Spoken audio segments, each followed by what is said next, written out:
ខ្ញុំស្ដាប់ podcast មួយល្អចង់ឲ្យបងប្អូនស្ដាប់ដែរគេជៀសវាងថាពុកម្ដាយស្លាប់ហើយយើងមានប្រពៃសេរីយើងធ្វើអ្វីដែរផ្ដល់ឲ្យគាត់ខ្លះទៅគេគាត់មិនទាន់ស្លាប់យើងអាចធ្វើអ្វីល្អជូនគាត់ទៅដល់គាត់ស្លាប់ហើយយើងនឹងមានប្រពៃសេរីបាទហើយគេថាស្ដាយក្រោយអញ្ចឹងស្ដាប់ទាំងអស់គ្នា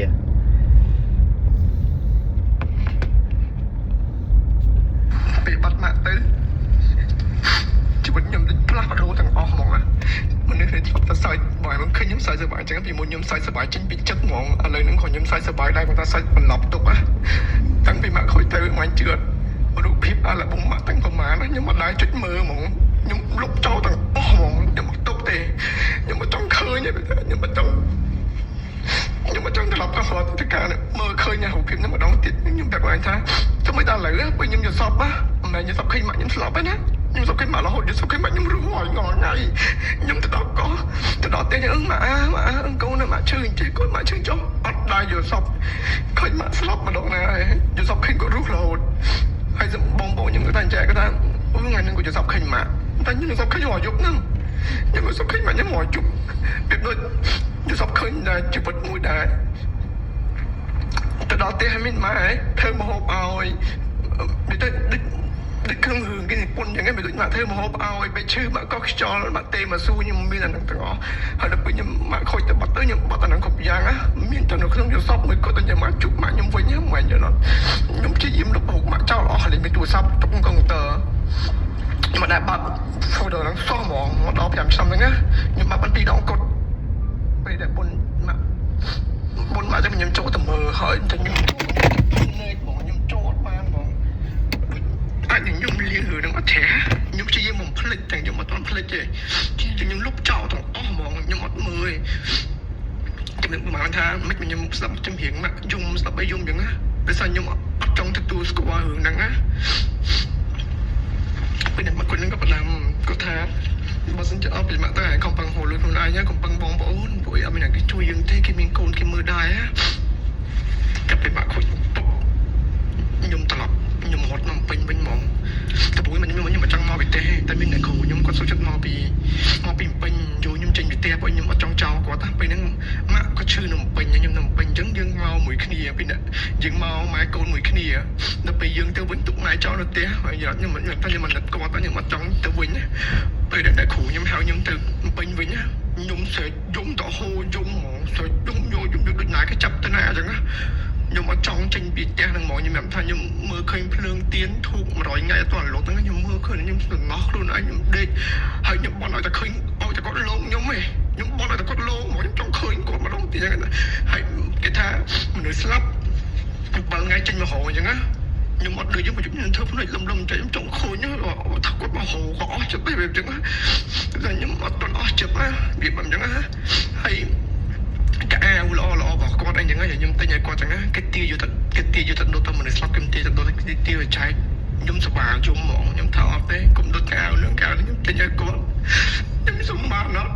កុំឲ្យណាស្អាតទៅគេតែណាស្អាតទៅគាត់ទាំងអស់ទៅពួកឯងគាត់មនុស្សស្រឡាញ់អញ្ចឹងហ្មងអីរត់គាត់ស្រឡាញ់ហ្មងពេលហ្នឹងគឺអ្នកគ្រូខ្ញុំយកខ្ញុំមិននៅពេញខ្ញុំមិននៅមួយអីហើយខ្ញុំប្រាជ្ញាចិត្តខ្ញុំសាងអនាគតថ្មីខ្ញុំអត់បឹងលុយអ្នកទេខ្ញុំចេញមកតែឯងហ្មងលុយខ្ញុំវានៅក្នុងខ្លួនហ្នឹងណា100ជាងដុល្លារជា150ជាងដុល្លារបើដឹងលុយគេអត់លុយនេះគេចូលបុណ្យម៉ាក់ខ្ញុំអុយធូបថាម៉ាក់ខ្ញុំសុំលុយមកពេញណាខ្ញុំអត់មានលុយចាយទេខ្ញុំចង់នៅពេញហើយខ្ញុំមកធ្វើខ្ញុំហៅការងារធ្វើខ្ញុំមិនចង់ទៅកោះខ្ញុំចង់ហៅការងារធ្វើគឺខ្ញុំមានបានអីគេម៉ែកុំប្រកម្មខ្ញុំណាម៉ាក់ខូចទៅខ្ញុំខំប្រឹងណាខ្ញុំជឿថា3ឆ្នាំក្រោយខ្ញុំមួយពុតហើយខ្ញុំសំលុយកាក់សែន100 200 1000 ដល់ខ្ទង់10000អត់សំលុយ10000សบายចិត្តហើយខំប្រឹងស្អីគេពេលដែលសบายគេសប្បាយគេទុកឲ្យខ្លួនឯងសប្បាយគ្រប់គ្នាខ្ញុំមកដាក់ទុកឲ្យខ្លួនឯងសប្បាយខ្ញុំយកខ្លួនមកប្រើរហូតថ្ងៃបុណ្យទានថ្ងៃសាទឹកគឺនៅប្រឹងធ្វើដែរខ្លាចគេខ្លាចអត់ព្រោះខ្ញុំសន្យាមកខ្លួនឯងពេលហ្នឹងពេលខ្ញុំថាបើសិនជាខ្ញុំស្លាប់ខ្ញុំត្រូវសរសើរលុយ5000ក្នុងកុង ឲ្យអ្នកផ្ទះចាត់ចែងបុណ្យសពខ្ញុំដូចខាត់ខ្ញុំថាខ្ញុំត្រូវតែធ្វើចុះឲ្យបានខ្ញុំเป็นគ្រូមែនថាបើសិនជាខ្ញុំស្លាប់ទៅហើយដល់ខ្ញុំសល់$5000ដែរទុកទិញមកឈប់ឲ្យមួយស្អាតហើយខ្ញុំទិញកោដឲ្យស្អាតដាក់ធាតុខ្លួនឯងនៅវត្តមួយម៉ាត់ខ្ញុំសន្យាបញ្ញាខ្លួនឯងប៉ុណ្ណឹងហ្មងហើយទៅខ្ញុំខំប្រឹងមកដល់ហើយហ្នឹងគឺខ្ញុំជឿលើការខំប្រឹងណាអរគុណដល់របស់ជីវិតខ្ញុំហៅរបស់ជីវិតហ្នឹងវាតែមកខូចខ្ញុំអរគុណដែលមកចាក់ព្រមចាក់ចេញទៅហើយបង្រៀនខ្ញុំឲ្យរឹងមាំពីពេញដល់ខ្ញុំអរគុណហើយរបស់ជីវិតហើយអរគុណដល់ក្មេងប្រុសម្នាក់ដែលសម្រាប់ចាក់ចេញពីផ្ទះមកហើយបដិញ្ញាថានឹងមានលុយមានកាក់មានផ្ទះមានសបាយឲ្យបានគុំឲ្យអ្នកផ្ទះបបាក់រសារយើងទៀតហើយអរគុណខ្លួនឯងដែលធ្វើការចេះហត់ដែលប្រឹងអត់ដែលសម្រាកដើម្បីចង់បានអនាគតមួយដែលល្អនឹងគេខ្ញុំអរគុណមែនទែនហើយខ្ញុំមើលរូបហើយខ្ញុំអរគុណខ្លួនឯងមកខ្ញុំថាអរគុណនឹងការខិតខំប្រឹងប្រែងអរគុណដែលទ្រាំនៅជាមួយនឹងខ្ញុំទ្រាំលំបាកទ្រាំអត់គេងទ្រាំធ្វើការហត់ទ្រាំមុខក្រាស់ទ្រាំទម្លាក់ភាពអមនុស្សគេកាងចោលគឺបើសិនជាពេលហ្នឹងក្មេងប្រុសម្នាក់ហ្នឹងអត់ព្រមទម្លាក់ភាពក្អេងក្អាងមកខ្លួនឯងចោលគិតថាខ្លួនឯងនៅតែមានអ្នកទីពឹងទៀតទេគឺខ្ញុំអត់មានថ្ងៃនេះទេខ្ញុំអរគុណខ្លួនឯងដែលព្រមស៊ូព្រមលំបាកព្រមអត់គេងព្រមលះបង់ជីវិតយុវវ័យដែលសប្បាយដែលអាចមានទស្សនវិជ្ជាសប្បាយបានតែអត់ព្រមសប្បាយអត់ព្រមទៅលេងហ្គេមលេងអីអត់ព្រមទៅដើរលេងអត់ព្រមទៅអីចឹងណាចូលពេលវេលាហ្នឹងមកដើម្បីឲ្យខ្ញុំមានថ្ងៃនេះ